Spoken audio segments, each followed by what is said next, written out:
Yes, everybody, Russ and the West Ham Network. Hope you are all safe and well. Happy Thursday. We're getting to the weekend.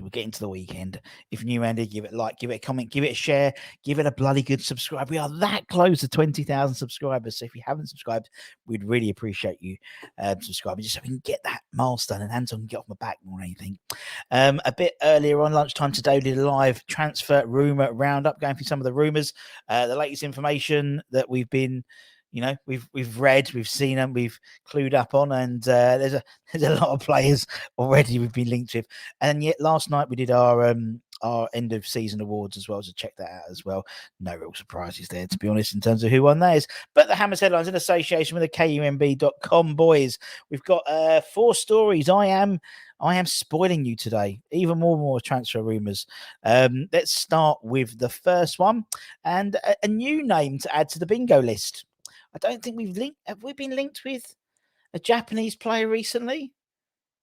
I can think of the only player we've been linked with, the Japanese player, would have been Nakata, like years and years and years ago. But apparently West Ham hold a strong interest in the Fortuna Dusseldorf midfielder, Ayo Tanaka. According to the Telegraph, it's believed that the Japanese World Cup star is set to move to the Premier League, and that West Ham and Fulham have shown interest in his signing. 24-year-old scored a rather controversial goal that knocked Spain out of the 2022 Qatar World Cup after a VAR review. He's a very versatile midfielder, can play centrally, can play outside as well. He made 25 appearances in all competitions this season for the German side. The Rheinische Post noted that the club's sporting director, Klaus Allofs, will reject any offers under 3 million euros. So it's going to cost you 2.5 million euros to get him. And Tanaka registered totals of 1 goal and 3 assists in those 25 appearances. As I said, he's 24. There's a very talented player there. But as with all transfer rumours and all transfers that the West Ham are involved in, the battle will go on and on to sign him, particularly with Fulham being the biggest competitors to his signature at this stage. But 2.5 million quid don't seem too shabby to me. Anyway, let's move on. Let's talk about another one from one league in terms of the Bundesliga to a completely different league in La Liga, and a different price bracket entirely. Apparently, West Ham have registered an interest in Pau Torres. That's right, Pau Torres this summer, with Man City also admirers of the Spaniard. That's according to a report from The Athletic, which suggests that Pep Guardiola's men could target the Villarreal star later in the window if he was unable to sign Joska Covidio. That sounds about right. And it seems that West Ham also have their eye on Torres. The Athletic reports that both West Ham and also Villa have registered interest in the 26-year-old. The Yellow Submarine will be, Villarreal's nickname, will be powerless to stop Torres, not just a reference to the Beatles song, we're powerless to stop Torres leaving in this window. 90 Minutes reports previously that he has a £42.8 million release clause in his contract. Torres, signing someone like Torres would be a huge statement of intent for West Ham, similar to the levels of, say, Lucas Paqueta in terms of, a real sort of stick in the ground. He's a phenomenal defender. And, at 26, he's coming into his peak. It says a lot that someone like Man City have their eye on him as well. I think, as I said before, I think us and Aston Villa are going to be competing for the same types of players. That's sort of our major competitor, I think. Maybe Brighton to some extent, but I just think Villa got a bit more clout. I know Brighton are in a European competition, one up, so to speak, from Villa, but with the likes of Unai Emery, that sort of La Liga connection as well. I think we're going to be competing for the similar types of players. Of course, strengthening the midfield is a priority for West Ham, but we need to strengthen that defence, and Powell could come in and, Kurt Zouma's great, but you're going to get 20 games out of him. If you get more than 25 out of him, you've done phenomenal. We need a third, top-notch defender. And, when you've got a 3 out of 4 of, the fact is obviously Oggie's staying for another season. You've got Tilo Kehrer, who's in and out, and mainly sort of right back cover as well. Zuma. There've been so many times where we've sort of down to, I don't want to rely on Angelo Ogbonna, in all honesty. And Powell comes in as a huge statement, and would form a phenomenal 3 in terms of centre back partnerships with Naif and also with Zuma as well. The 3 of them, they could interchange, be phenomenal. But whether they want to spend 43 million quid on someone who's not guaranteed a first starter, does that make sense? I don't know. But we register our interest. But we can register our interest in Mbappe. Doesn't mean we're going to get him, is it? Let's move on. Let's talk about someone we sort of came up against in obviously the Europa Conference League final in terms of Sofyan Amrabat. Apparently, West Ham have received a major boost from Barcelona in their hopes of replacing Declan Rice with Amrabat. Obviously, to be honest, he was probably the best player on the pitch when we played Fiorentina. He ran the show. We won the game, but I think I came out thinking, we need Amrabat. He is phenomenal. He ran that game and outperformed Declan Rice. It wasn't Dec's best game at all, but he was brilliant. And his superb performances, alongside Naif at the World Cup for Morocco as well.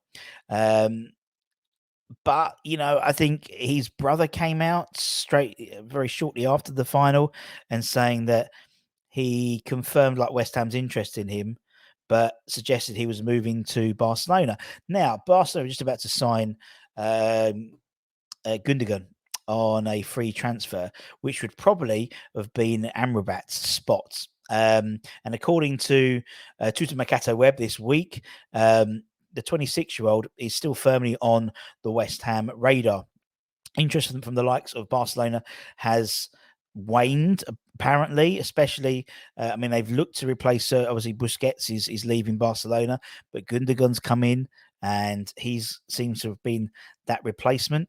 But according to a report from Football España, it says that Barcelona will not sign Amrabat this summer. As per Gerard Garoma, a deal for the Moroccan international has been ruled out. So that was further good news for West Ham in that report. Apparently, Atletico Madrid have also been linked with Amrabat, and the article does state that, Madrid is still in the mix.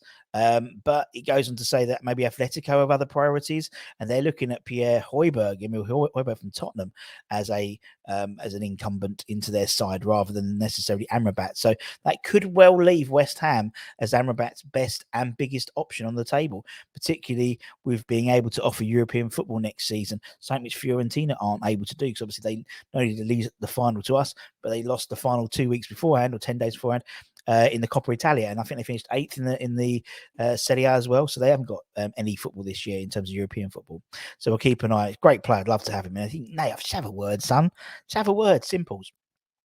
And a former player comes back to help us. When was the last time that someone said that? But ex-West Ham man Felipe Anderson is apparently going to get us a few bags of sand.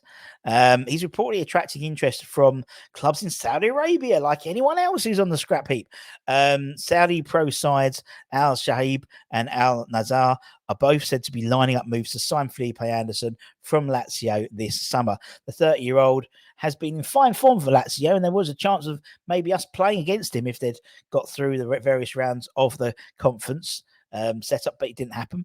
He's in the last 2 years since returning from the Hammers to Italy, 19 goals and 17 assists. Now, when West Ham sold him, we sold him for peanuts. Yeah, I think about 3 million euros. But we included a 50% sell-on clause in the deal.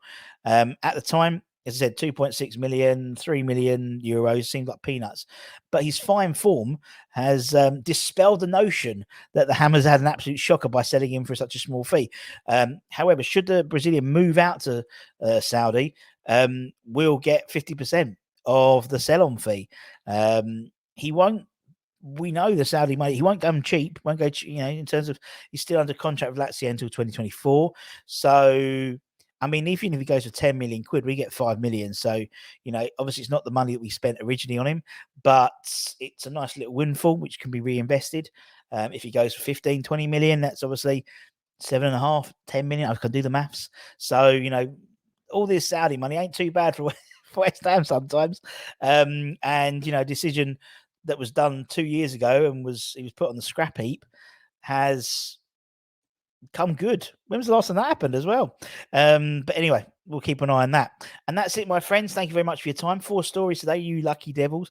Go back and check out all that. We did about a dozen rumours. And I've got my list of everyone we've been linked with.